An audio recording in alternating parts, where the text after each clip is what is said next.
Welcome to the second hour. You're listening to the Hour of the Time. I'm William Cooper. Ladies and gentlemen, for those of you who have a computer, we now have a web page, and I'm going to give you that information right now so that you can get on your computer and take a look at it. I've had a look at it, and it's magnificent. I didn't put it together. Somebody else did. Dave did. And he did a wonderful job, and I want to publicly, right now, thank you, Dave, for what you /BELIEVER.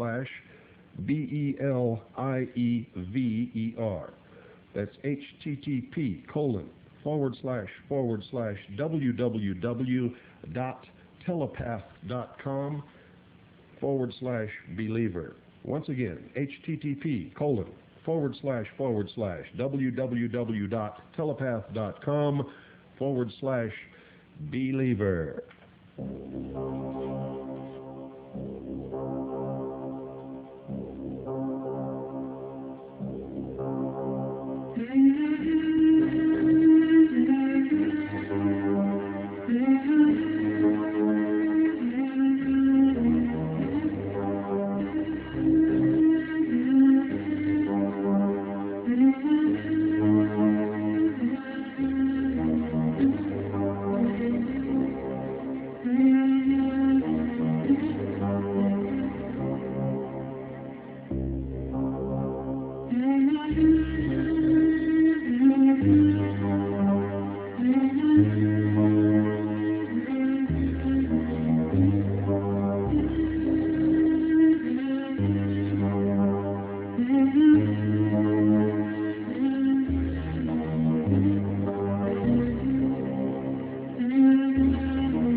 Weishaupt, like his followers, emulating him, sought to be all things to all men and women, and promised everyone fulfillment of his or her needs and desires, no matter how contradictory. Weishaupt organized a ladies' auxiliary of the Order of Illuminati, that was limited, ladies and gentlemen, to virtuous or relatively virtuous women whom he promised protection of hearth and home. You know it as co-masonry. He also organized a women's auxiliary for tramps, bums, and prostitutes to whom he promised a monopoly of the favors of the husbands of the members of the ladies' auxiliary. Pretty smart, huh? This method has been followed faithfully by Weishaupt's successors in the conspiracy, and between the two orders of women has been able to garner the material to blackmail the leaders of the community whenever they attempted to get out of hand.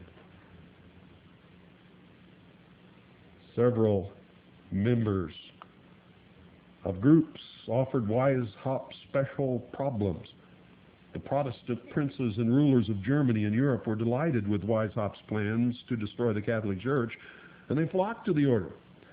They brought within control of the Masonic order, in which they initiated Weishaupt and his fellow conspirators in 1777. Subsequently, at the Congress of Wilhelmsbad, they effected a merger of the Order of Illuminati and the Masonic order. Weishaupt sought and welcomed the powerful support of these rulers. But he realized that he must not permit them to suspect that in furtherance of his internationalist goal of one world dictatorship, the order was dedicated to destroying them also. Isn't it amazing? I find it absolutely amazing, even terrifying, tragic, and sometimes abjectly hilarious. Humorous to the point of heart attack time.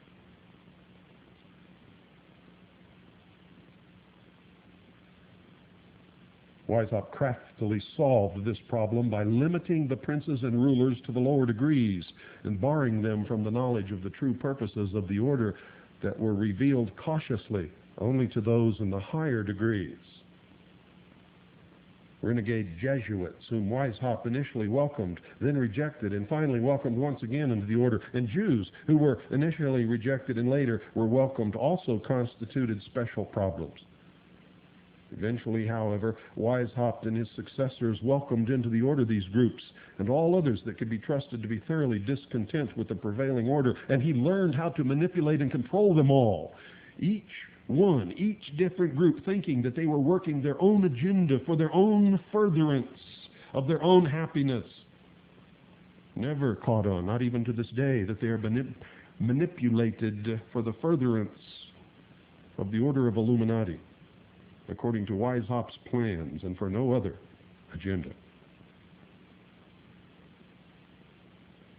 And it was primarily renegade Catholics, chronic malcontents and revolutionaries among the Protestants and Jews who were selectively advanced to the highest degrees and innermost secrets of the order of Illuminati and its successor organizations. And that's why you see so many of these people engaged in treason and destruction of the Republic. But it is a mistake to say that it is the Catholics. It is a mistake to say that it is the Jews, for most Catholics and most Jews don't even understand what's happening to them, much less are they participating in any plan or agenda to bring it about.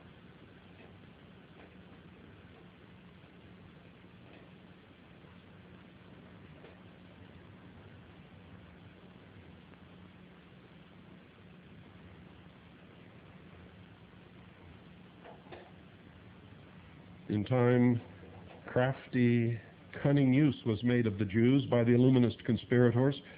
Special Illuminist lodges were set up among them, such as the Egyptian Rite of Memphis, established by Cagliostro, the Rite of Mizraim, established in Paris, and the Haskalah, Hebrew for enlightenment or illuminism, in the Slavic countries, and B'nai B'rith in the United States of America, with its propaganda arm, the Anti-Defamation League. The Illuminists gained the support of the Jews by pretending to foster the movement for their liberation and release from the ghetto. More than a century elapsed before it might have become obvious to the Jewish supporters of the Illuminist socialist communist conspiracy that their supposed liberators merely planned to impose on them and on fellow minority dupes far more brutal, murderous forms of serfdom and inhumanity that bear the names of National Socialism, Nazis, and Communism, the Soviet Union, where Jews were enslaved in labor camps and killed and murdered, along with Poles and Gypsies and Slavs and Negroes and Christians. But unfortunately, ladies and gentlemen, most of them fail to recognize how they have been betrayed and how they have betrayed themselves and have been duped into the role of cat's paws who further their own destruction by becoming pawns of the master conspirators. And in this country, the only country in the history of the world that has truly welcomed them and given them a place in our society and allowed them to be free with all the rights and protections of all of the citizens, some of them have joined with the conspirators to destroy it and once again enslave themselves, as they have been throughout the history of the world, thinking that socialism will set them free. Well, Hitler didn't set them free, and Hitler was a socialist. German National Socialist Workers' Party is the true meaning of Nazi. It is not right-wing, could not be right-wing, never has been right-wing. All forms of control lie on the left. The right goes further and further toward anarchy.